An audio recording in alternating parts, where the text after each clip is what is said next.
Il y a 3 semaines, Zuckerberg lâche 100 millions de dollars pour un seul ingénieur. Le week-end dernier, c'est au tour de Google de craquer en investissant 2,4 milliards pour 2 personnes et une vieille API. Pendant ce temps-là, une startup de 25 employés, basée à San Francisco, a récupéré un empire de 82 millions de dollars de revenus annuels pour une bouchée de pain.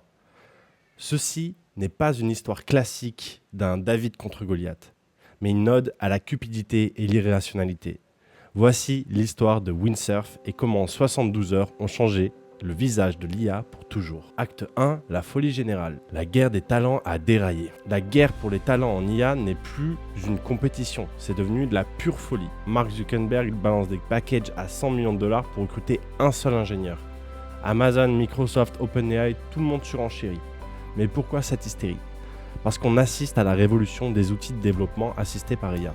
Ces plateformes qui permettent à un développeur de coder 10 fois plus vite qu'avant et de transformer une idée en application en quelques heures au lieu de quelques mois. Il y a un vrai besoin et il y a un vrai market fit et donc c'est la nouvelle ruée vers l'or. C'est la course à qui pourra disrupter le premier. Et au centre de cette tempête, une belle petite startup appelée Windsurf. Windsurf, la pépite qui fait saliver. Windsurf, fondée en 2021 par Varun Mohan et Douglas Chen, 2 diplômés du MIT. Au départ, il s'appelle Exafunction, font de l'optimisation de GPU, bref, rien d'extraordinaire. Puis, ils vont pivoter vers des outils de développement IA, et là, c'est l'explosion. Rapidement, en 2025, ils vont atteindre plus d'1 million de développeurs utilisateurs, 350 entreprises clientes, 82 millions de dollars de revenus récurrents et une croissance qui double chaque trimestre. Windsurf n'est pas juste un plugin qui complète votre code, c'est un environnement complet où l'IA devient votre coéquipier. Leur agent Cascade peut écrire du code, le tester, le débugger et même ouvrir des pull requests de manière autonome.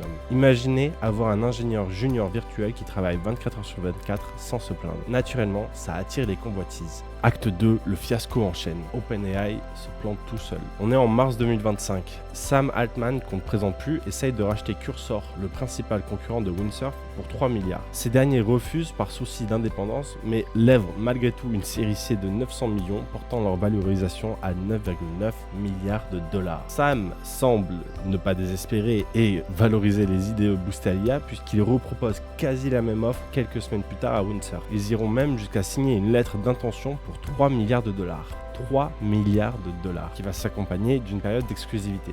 Ça veut dire que pendant 3 mois, ils ne pourront négocier avec personne d'autre. Mais il y a un problème, un gros problème, Microsoft. En fait, Microsoft est le principal investisseur d'OpenAI. Dans leur contrat, il y a une petite clause qui dit que Microsoft a accès à toute la propriété intellectuelle développée par OpenAI. Si OpenAI rachète Windsurf, Microsoft hérite automatiquement de toute la technologie de Windsurf. Et ça, Varun Mohan et Douglas Chen ne l'acceptent. On ne donnera rien à Microsoft. OpenAI se retrouve coincé. Ils ne peuvent pas exclure Microsoft sans violer leurs accords. Windsurf refuse de céder, les négociations s'enlisent, les semaines passent et le 11 juillet 2025, l'exclusivité expire. Windsurf redevient libre et devinez qui est sur le coup.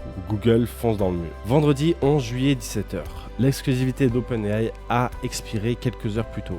Google, qui observait depuis des mois, se jette sur l'opportunité. Mais au lieu de faire une offre d'acquisition classique, ce qui prendrait potentiellement plus de temps avec des régulations antitrust, Google décide de jouer au plus malin. Il propose un deal inversé, ou devrais-je plutôt l'appeler une acquisition. L'idée, c'est on recrute Varun Mohan, on recrute Douglas Chen, on obtient une licence sur la technologie, on paye 2,4 milliards et on évite surtout de payer les stock options des 250 employés. 2,4 milliards pour recruter 2 personnes et avoir accès à la tech. Ça paraît fou, mais voilà. Google n'achète pas l'entreprise, il ne récupère ni les 82 millions de revenus, ni les 250 employés. Il laisse tout sur la table. Vendredi soir, l'accord est signé, Mohan et Chen rejoignent Google DeepMind. Google ne le sait pas encore, mais un énorme retour de flamme se prépare. Le chaos du week-end. Imaginez 2 secondes, vous êtes employé chez Windsurf, imaginez l'ascenseur émotionnel que c'est. On vous dit que vous allez être racheté par OpenAI, ça va être trop bien. Après, on vous dit que non. Après, on vous dit que la boîte va être démantelée, qu'elle va perdre toute sa valeur et que vos stock options ne vaudront rien. Imagine la scène ce week-end chez Windsurf. 250 employés qui apprennent que leur CEO et leur CTO viennent de partir chez Google et qu'ils n'auront aucun stock option vu que la boîte n'est pas rachetée dans son intégrité. Jeff Wang, responsable business, se retrouve propulsé PDG par intérim du jour au lendemain. L'entreprise est décapitée de son leadership et l'équipe est en panique. Certains commencent à chercher du travail ailleurs, Replit, un concurrent, commence même à débaucher ouvertement sur Twitter. Windsurf, la startup valorisée 3 milliards quelques mois plus tôt, semble au bord de l'implosion. Mais lundi matin, coup de théâtre, acte 3, le coup de génie. Lundi 14 juillet, 9h du matin, une startup que peu de gens connaissent sort de l'ombre, Cognition Labs. Fondée par Scott Wu, un petit jeune de 25 ans, cette jeune pousse de San Francisco a fait sensation il y a 1 an et demi pour avoir créé Devin AI, un agent de codage autonome qui avait fait un sacré buzz à l'époque.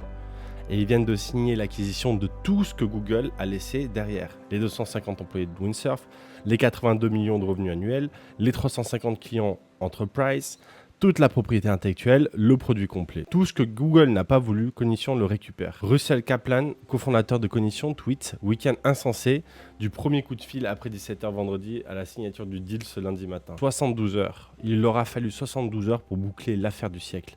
Et même en faire une vidéo complète de lancement. Faisons le calcul. Google dépense 2,4 milliards de dollars, recrute 2 personnes, une licence technologique non exclusive, 0 $ de revenus récupérés, 0 client. En face, on a Cognition, montant non divulgué mais estimé bien au-dessous du milliard, 250 talents, 82 millions de dollars de revenus annuels, 350 clients entreprises, la propriété intellectuelle complète, le produit et la marque Windsurf. Jason Lemkin, investisseur SaaS reconnu, a même dit « Cognition a probablement réalisé l'affaire de la décennie ». Parce que Google a acheté un iPhone vide et Cognition a racheté tout l'App Store. Acte 4, le monstre créé.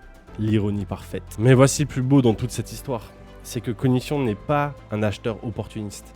C'est un concurrent direct et sérieux sur les outils de développement IA. Leur produit Devin AI fait exactement ce que Google essaie de développer, un agent autonome capable de coder tout seul. En braquant Windsurf, Cognition vient de créer la plateforme ultime. Devin pour l'autonomie complète, Windsurf pour l'expérience intégrée dans l'IDE, et les deux combinés représentent un potentiel concurrent redoutable face à Google et aux autres.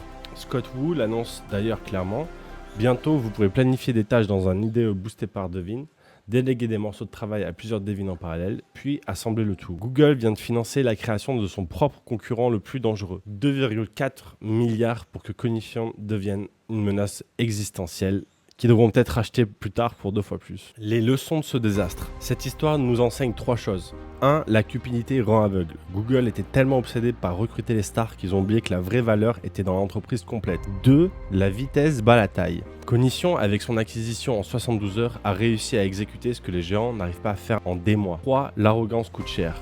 Penser qu'on peut découper une startup et ne prendre que les morceaux qui nous intéressent, ça peut se retourner contre vous. Il est encore trop tôt pour savoir où cette histoire va nous mener.